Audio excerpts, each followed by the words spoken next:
tips and tricks on how to kick back and relax. Well, the first thing that comes to mind, and I'm borderline saying that it might be inappropriate. It's obviously, well, go to the bar, hang out with your best friends, and just, as we say in Ireland, have the crack. Welcome to the Weight Free Wellness Podcast. I'm Tara Bachland, your hostess and the creator of the Weight Free Wellness Podcast and the author of You-niversal Self-care, Improved Health Through Self-Understanding. And today we have Dr. Rory with us again. He's a functional medicine practitioner in Minnesota. And we were talking the other day about, what to talk about next.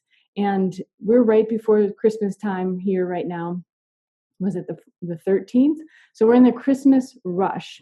And Dr. Rory said, well, what better topic than to talk about all the ailments that come up that flood your office, right, during this time.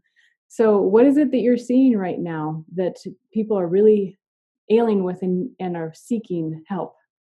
Well, hi, Tara. Well, of course, that's the apt statement is the Christmas rush. And I think, you can put that in energetic terms in the body too, like when our adrenaline, right, is kind of the word we use that associates with rush.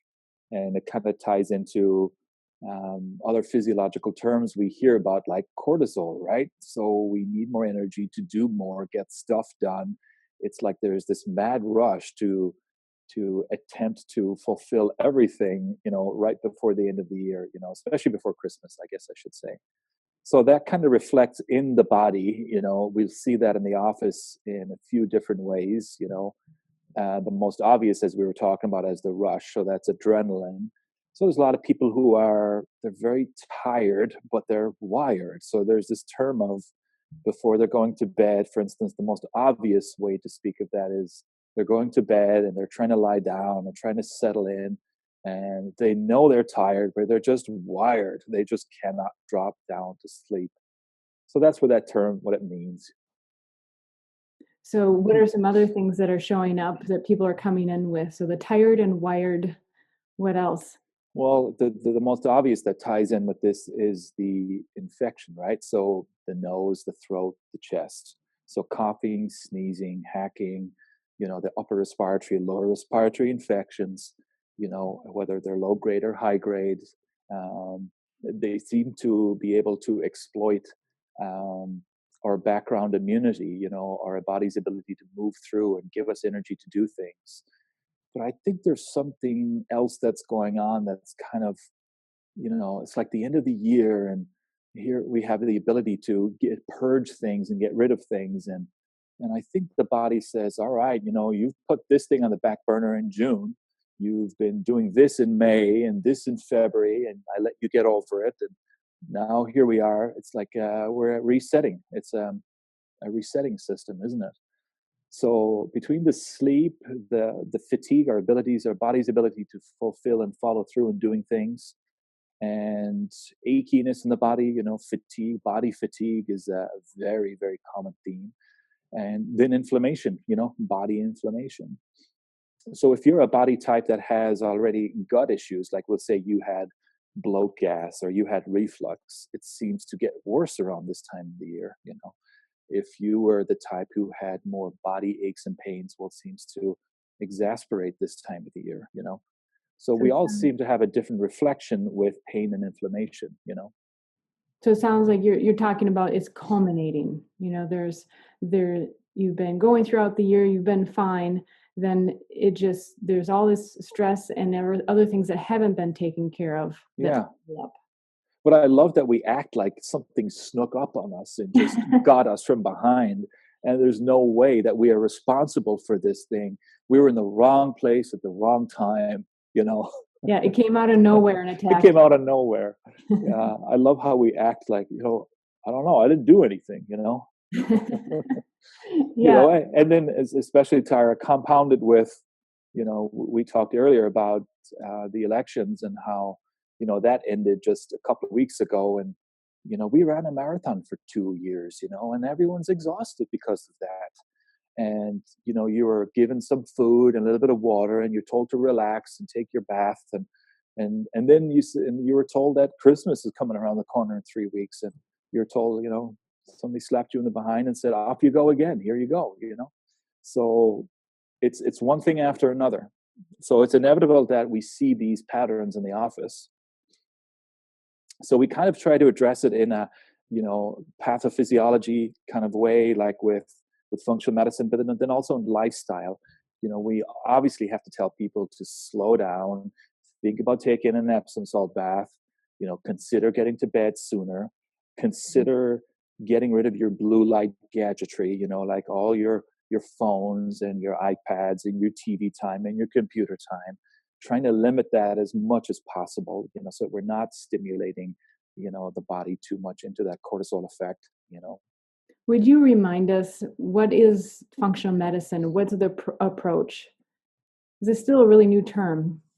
It is. It's kind of looking at the body from more a causative effect. And I was alluding to earlier that we all have a different pathway in how we, for instance, fight infections. Or some people have more of a neurotransmitter effect. Some people have more of a GI effect. Some people have more thyroid and hormone effects. And so it's subjective. The reality is subjective to each person physiologically. So we have to kind of address their lifestyle. Functional medicine is certainly very lifestyle oriented. So if I see somebody's not moving, or if they're not sleeping right, if they're not eating right, what is the right diet for the body type you're working with their lifestyle that they lead and the symptoms that they have. So we have a diet that's specifically lined out. Now that may be a short term. That is not for the rest of your life lifestyle diet. So it's more cause-based medicine. So I use a lot of laboratory things to use, between adrenal panels, comprehensive stool panels for the stomach, to pick up pathogens, how much of a microbiome you have, whether you are the leaky gut type, and do you need to be specific with a certain diet. So it can tell us a lot. It can give you, it's good data, and it can give you great direction. And that's why I was very attracted to it. So it sounds like it reminds me of the word holistic. And that has been a kind of a natural health pop term for a long time. Yeah. But functional medicine is kind of like the new kid on the block. There's maybe they have similar philosophies, like holistic being treating the whole person and the whole body, whether it's you're looking at the food that they're consuming and the exercise that they're doing or not doing. You're looking at the environment that they're in, either at home or at work or in relationships. So it sounds like you're looking at the same things, but functional medicine is very scientifically based. There's a lot of testing that can be done to really narrow down what's going on in these categories as well. Absolutely. And we don't want the emphasis just to be on the testing, because if you do a good history, you can pick up a lot of these patterns in people. But some people, because we live in a world right now where individuals' wills are very low, and it's very difficult, to get people motivated, because we've been indoctrined for a long time, especially with opioids and numbers and so things that don't allow us to look at the truth of what's going on in our body. And that shift has occurred. I think people have had enough, and I think they want to learn more about their bodies. And but we don't want the adaptogen that they're taking, such as a mushroom, to be the sole way to relieve their adrenal fatigue or exhaustion, and also to look at how they relax during the day. So it is a combination of the functional medicine and the lifestyle. So meditation is just as important as, or mindfulness is just as important as an adaptogen. So what are the things that you're commonly recommending right now for people who are showing up with these signs? You say the motivation is low, but obviously the necessity is high. So where do you meet people? Well, we try to keep it simple by doing maybe just one, maximum two things that they can behaviorally shift. And so we're not giving them too much to do. So, like, can I convince them to take a bath and prepare for bed earlier than they usually do? And that, coupled with maybe a little bit of melatonin or at a low dosage, and an adaptogen like Myocalm that I use, which is basically valerian, rhodiola, and passionflower skullcap. So it's a mixture, it's a combination, a complex of herbs that really help. So it is both. So I'll use them, because a lot of people are revving up their energy towards the end of the night to get what's called a second wind, and it's very difficult for them to relax, and to solely rely on an adaptogen or a calmer to do it all for you is not very realistic. And so there is a behavioral component. So you're coming in at multiple angles then. Yeah, absolutely. That's life, right? Yeah, definitely. Yeah. Or once you find, the bath and going to bed early works for a while, Yeah. your body shifts and you have Right. to approach it from another angle. What are Right. some other things that you're recommending for people? Well, if there's an infection component going on, then we have to address that. And depending how aggressive it is, I'll do combinations of some antimicrobials that are extremely common. They're over the counter, things like oregano or berberines or grapefruit seed extracts. So I love using these things as bases in combinations with other things. So if there's an infection component, we work with that. If there's a GI component, you can see that maybe some people are maybe their gastrointestinal symptoms are a little bit more fired up this time of the year. For instance, GERD or reflux. So we would calm that down. We want to calm the fire down, and so that we can address the adrenal aspect in the background then. So before we go on to adrenals, how do you tend to address the calming the fire? Calming the fire of the The GERD gastro. or the gastro. Mm-hmm. Well, there's a couple of places. So just like I said earlier, we have to look at what you need to avoid, because there's no point in me giving you something healthy if you're continually do or take the triggered food that is going to cause the fire. So we have to be aware of that. So is it a spice? Is it a lactose? Is it a sugar? What is it? So the most common, of course, that we want to avoid, of course, is coffee, sugar, dairy, wheat, and alcohol. So those are the five most common ones that burden our GI. So limiting those, and then considering, you look at things like glutagenics and licorice roots and aloe, and these are things that are really good at soothing and calming that fire effect. That's interesting that you named off a bunch of things that, I myself, and I've seen other people really are attracted to during this time. Our foods are full of sugar and lactose. People are guzzling down coffee to try to get through their Christmas shopping, and all the other lists that need to be taken care of. Right. You have a family, you have a business. How do you recommend that people keep it balanced? I mean, we all are faced with it to some degree.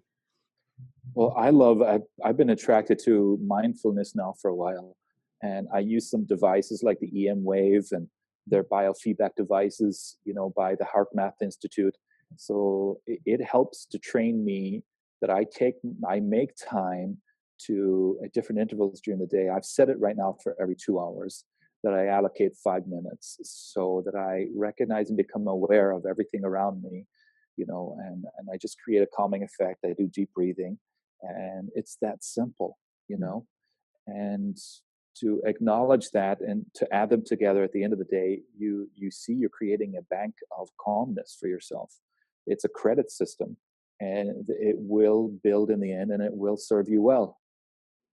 I was recommending I like the HeartMath, the bioreader that clips onto your ear and hooks into your phone. And I was recommending it to someone the other day, and I was looking on the website, and it said relieves anxiety by like 46% in 6 to 9 weeks. And that's scientifically, like, they've studied that. And I told this person, I said, for me personally, it was way faster, like within a couple of days. Well, that night I usually do it before bed, and I sleep way better. And I would say within days, I was getting that much improvement. But they were saying you get in 6 to 9 weeks. Of course, they have to be conservative, right? Well, they're trying to apply it to the general population, right? Yeah. Tara, I think you're a bit of a go-getter, You are aware of that, right? A little outside of the curve in some areas. Yes. So, I've definitely put that to the test. I can attest it really works well. And what is interesting too is it kind of has goal markers. So if you're like, I'm such a type A person. I could not sit and do a little exercise mindfulness. I think it's actually geared more for our type A culture in the sense that you can set it at different levels, or at least the app that I use. And you can go, okay, I have to calm down to get to the next level. And so you kind of train yourself in the opposite way. And I find too that it's so interesting when you can think, okay, 5 minutes every 2 hours, that's not much time. But when you're in such a constant rush state, it can seem like a huge chunk of time. But it's so interesting that it, to me at least, be interested to hear what you have to say too. It seems like it slows down time when you take time for mindfulness. It does. Well, that's the whole idea of awareness, right? So you get to use all your senses and you get to be very present in that moment. I mean, that's what we want, right? We want to be more present with our loved ones and in what we're doing. It's I was present to a little saying that I saw today relating to that. It's not how much you give, but it's how much that you're present in the moment of the giving. That Mm. really matters to people. So it makes sense, doesn't it? Yeah, totally. So along with the adrenal, and we were talking about some of the stuff that we apply, and magnesium is a big one, and I didn't want to forget that. I was just thinking about that, so I didn't want to forget it with you. So the type of magnesium you use is very important too. I've mentioned citrates and taurates and glycinates in the past. So especially for muscle, we're looking at glycinate. It's a really great calmer. A lot of people do Epsom salt baths, and those are sulfates. Those are greatly absorbable in the physical body. And the more you do, the better, of course. So some people are just so used to just doing, they want to save the bottle for a whole 10 years. And so they'll just do a little bit of fairy dust sprinkling. And I'm suggesting to people to drop in at least 2-3 pounds. Mhm. So go get the big Dr. Teal bags that are 6-pound weights, and drop a whole half a bag in there, and then soak your body in it. You'll get And your exercise and your remedy in the same day. yeah, Hearing them and yes, the remedy. yeah. So I mean, these work. I mean, they're very, very good at rebooting the system. And so these are the tidbits to apply. But and in the background, you want to really address the underlying cause to why you're crashing too. You want to look at the system that it's applying to subjectively to that person. So as I alluded to before about the hormone, the thyroid person, more women are going to be relating to the autoimmune spectrum things. So that's certainly going to be thyroid and hormone. Um, and then you look at neurotransmitters, you look at mitochondrial energy. So these are all tied into functional medicine at the end of the day. And we're all on the journey to find this workout and make our energies better in the end. So we're not in your office. We can't just go to the desk and pick Yeah, up supplements. So what is someone who's listening who can just go away and say, okay, I can do that one or two things. Either I'm maybe they have Epsom salts at home or can pick them up at the local store. But what that are a couple things that they can apply right away if they're really experiencing this Christmas rush? well, it's not to be rushing. So what does that look like? I mean, how do you take your 5 minutes for yourself? And when I mean 5 minutes, it's not taking any phone calls. It's not reading a book. It's just really sitting. Whether it's gazing out the window, it's kind of literally what we were reprimanded for when we were little kids, Mm. when we were daydreaming, looking out the window. Can you just let your mind go and just let it go? I mean, you can't stop it and control it. Just let it daydream. I mean, those are great things to do. So it's to do as less as possible, as least things as possible in the moment. I mean, that is always going to be the goal. It's hard because in our Western cultures, we are indoctrinated to do. It's all about how much things you can do in the moment. Hmm. I think that's a beautiful thing about snowfall is that if you live in an area where you get snow, Yeah, you can't help but be just kind of captivated by it. I found myself eating breakfast the other day and we had a great snowfall and I just couldn't help but look out the window and just enjoy the view. right. It's so calming just watching that fall. It is, but that's the beauty of winter again. It doesn't force us just that we have to stay warm. We have to be very present with it, that it's there for. I'll use the word loosely. It's a form of death. I mean, Nature it's death and rebirth, isn't it? And so it's reflective of what's happening outside, it's happening inside of us. And so in Western cultures, we don't really stay very present to all these changes, these deaths things that are happening within us. So I don't know if people haven't heard this podcast before, you're originally from Ireland. And I don't know how different your Christmas traditions are, but here, there's a lot of reminiscing of the crackling fire, of course, and the smell of the pine needles, which to me are very much things that help bring us back into the moment, whether you celebrate Christmas or not. I think there's just even the seasonal changes. What are some maybe memories you have or trinkets that you can share with us from the Irish culture? Because the Irish culture seems more, from you, I've gathered, from more laid back. Are there any tips or tricks? Maybe we'll close with some Irish tips and tricks on how to kick back and relax. Well, the first thing that comes to mind, and I'm borderline saying that it might be inappropriate. It's obviously, well, go to the bar, hang out with your best friends, and just, as we say in Ireland, have the crack. You tell a few stories and you connect in front of the fire. And if you can't tell a story, you just tell a good lie. Just make it up as you go along. We're just so stuck. I think we have lifestyles that don't allow us to create a good story sometimes, or to have an amazing experience. But that's what we're all looking for at the end of the day. Remember, when that's what the local meant. It's, you finish the day's work and you go to the bar at night and you meet your friends and you talk about the day's events. And it's also kind of like, well, who had the funniest story? And of course, some people would embellish. I love the idea of embellishment. It's an art, but we live in such a factual world now that we want to know if somebody's telling the truth. And all the best stories are lies at the end of the day. The best ones, of course. The best ones, yes. So am I getting this right? We have a doctor who's recommending going to the bar and crack. Oh boy. As remedies. You're going to have to edit that one. Or it's just a good old fib. Now remember, it's crack, C-R-A-I-C, not C-R-A-C-K. Well, we do have to make that distinction. Yes. Well, those are really good things to note, and laughter, of course, being one of the best therapies. Yeah, it's the community thing. It's hanging around people. That's what I love about functional medicine is we are now finally living in a time where there's all these studies and meta-analysis coming out now where they're talking about, community effects and when people are coming together, what this is doing. It's funny that we have to do studies on knowing this, Right. We have to access it through that part of the brain. And that's what I love about functional medicine. So they're doing all these studies on not just physiology, but also on meta-analysis of, mindfulness and meditation and community effects. I mean, you see it now. They're designing homes around kitchens. They are building communities and circles where you don't have to be using your car, where you're walking and you're biking every day. It's kind of like how they do it in Holland, and the Dutch are very good at it. The Belgians are very good at it. So people want this community effect. We want to be seeing our loved ones more often during the day.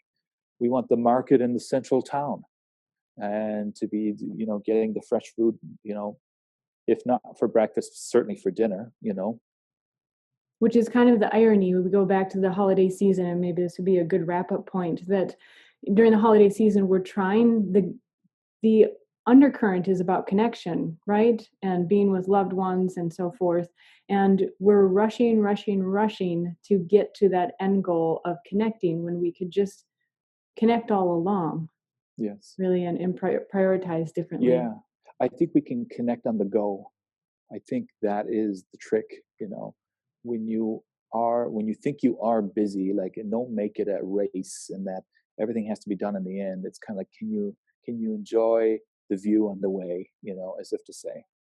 Mm-hmm. And that's an art, and that's not hard. That's not easy, I should say, because we're living in a world that's everything is fast now. Everything moves too fast. Yeah, we have to consciously make a point of slowing down. Yes. So rush to the bar, but take your time once you're there. Yes. I'll see you there in half an hour, okay? All right. Well, thank you so much. This has been a fun and talk.